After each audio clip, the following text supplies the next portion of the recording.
Pernahkah kalian membayangkan datang ke sebuah desa yang bahkan namanya saja tidak boleh disebut? Sebuah tempat yang terlihat tenang di siang hari, namun berubah menjadi penuh teror saat malam tiba. Tempat di mana suara gamelan terdengar dari tengah hutan, padahal tidak ada siapapun di sana. Dan tempat di mana satu kesalahan kecil bisa membawa seseorang pulang dalam keadaan berbeda. Inilah kisah tentang sekelompok mahasiswa yang menjalani KKN di sebuah desa terpencil, tapi mereka tidak sadar bahwa desa itu menyimpan sesuatu yang seharusnya tidak pernah diganggu. Sebelum cerita dimulai, jangan lupa subscribe dan nyalakan loncengnya, karena di channel ini kita akan membahas berbagai kisah misteri, urban legend, dan cerita horor paling menyeramkan dari Indonesia. Matikan lampu kalian, gunakan headset, dan mari kita mulai ceritanya.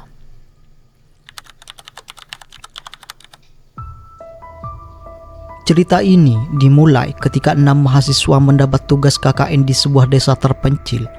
Desa itu berada jauh dari kota, jalannya sempit, dikelilingi hutan lebat, dan sinyal hampir tidak ada. Sejak awal perjalanan, suasananya sudah terasa aneh. Sopir yang mengantar mereka sempat bertanya pelan, "Kalian yakin mau KKN di sana?" Salah satu mahasiswa tertawa kecil. "Memangnya kenapa, Pak?" Sopir itu diam beberapa detik, lalu menjawab, "Pokoknya kalau sudah maghrib, jangan keluar sendiri." Tidak ada yang benar-benar memikirkan ucapan itu. Mereka menganggap itu hanya cerita warga desa biasa. Setelah perjalanan panjang, akhirnya mereka sampai.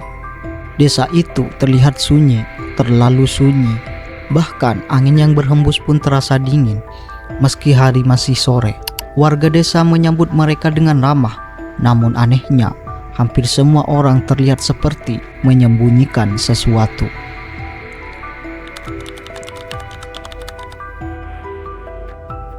Malam pertama, kepala desa mengumpulkan semua mahasiswa.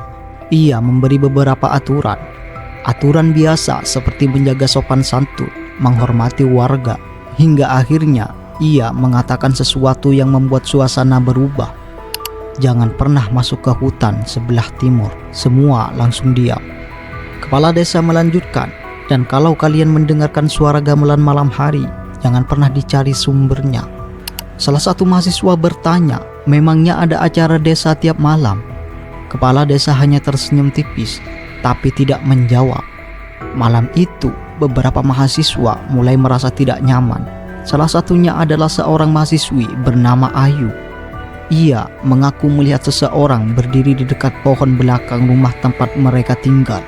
Sosok perempuan diam menatap ke arah rumah. Saat dilihat lagi, sosok itu sudah hilang.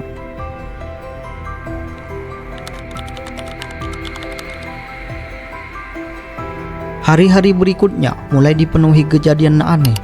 Salah satu mahasiswa sering mendengar suara langkah kaki di atas atap rumah, padahal tidak ada siapapun. Pada malam ketiga, akhirnya suara itu terdengar. Gamelan, pelan, samar, berasal dari arah hutan. Semua mahasiswa terbangun. Mereka saling berpandangan. Suara itu terdengar jelas, seperti ada pertunjukan besar di tengah hutan. Salah satu mahasiswa bernama Bima justru penasaran. Ia mengajak temannya keluar, cuma lihat sebentar. Mereka berjalan perlahan menuju arah suara. Semakin dekat, suara gamelan semakin jelas, dan di antara pepohonan mereka melihat cahaya. Obor, banyak obor, seperti ada pesta. Namun saat mereka mendekat, suasana tiba-tiba berubah dingin, sangat dingin, dan di sana mereka melihat sesuatu. Sosok perempuan menari di tengah hutan. Gerakannya lambat, tidak wajar. Rambutnya panjang dan wajahnya tidak terlihat jelas. Di sekelilingnya berdiri banyak sosok hitam, diam menonton tarian itu. Bima mulai ketakutan. Ia ingin pergi, tapi tubuhnya terasa berat, seolah ada sesuatu yang menahan mereka.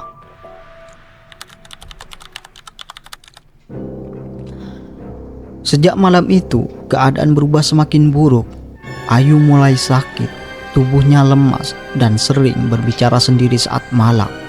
Kadang ia tertawa pelan, kadang menangis, dan yang paling mengerikan, ia beberapa kali menari sendiri tanpa sadar. Warga desa mulai resah. Seorang tetua desa akhirnya dipanggil. Setelah melihat keadaan Ayu, wajah pria tua itu langsung pucat.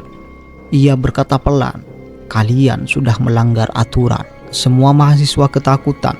Tetua desa menjelaskan bahwa hutan timur bukan hutan biasa. Tempat itu dipercaya sebagai lokasi makhluk gaib mengadakan pertunjukan, dan siapapun yang mengganggu mereka akan dibawa.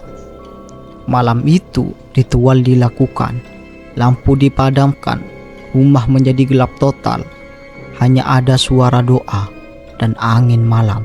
Tiba-tiba terdengar suara gamelan lagi, tapi kali ini sangat dekat, tepat di luar rumah. Pintu rumah terguncang keras. Semua mahasiswa panik. Ayu menjerit histeris dan perlahan ia mulai menari lagi. Matanya kosong. Tubuhnya bergerak mengikuti irama gamelan yang tidak terlihat. Tetua desa terus membaca doa, namun suara gamelan semakin cepat, semakin keras, hingga akhirnya semuanya mendadak berhenti. Sunyi, sangat sunyi. Ayu jatuh pingsan.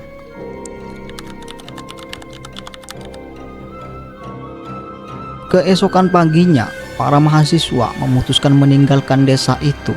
Tidak ada yang berani tinggal lebih lama. Namun sebelum pergi, kepala desa mengatakan sesuatu. Tidak semua orang benar-benar pulang dari tempat ini.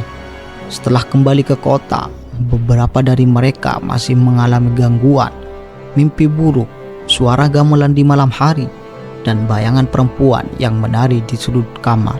Sampai hari ini, nama desa tersebut masih dirahasiakan. Tidak ada yang tahu pasti di mana lokasinya. Tapi banyak orang percaya desa itu benar-benar ada.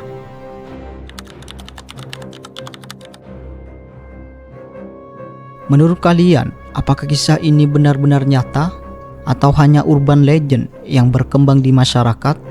Tulis pendapat kalian di kolom komentar.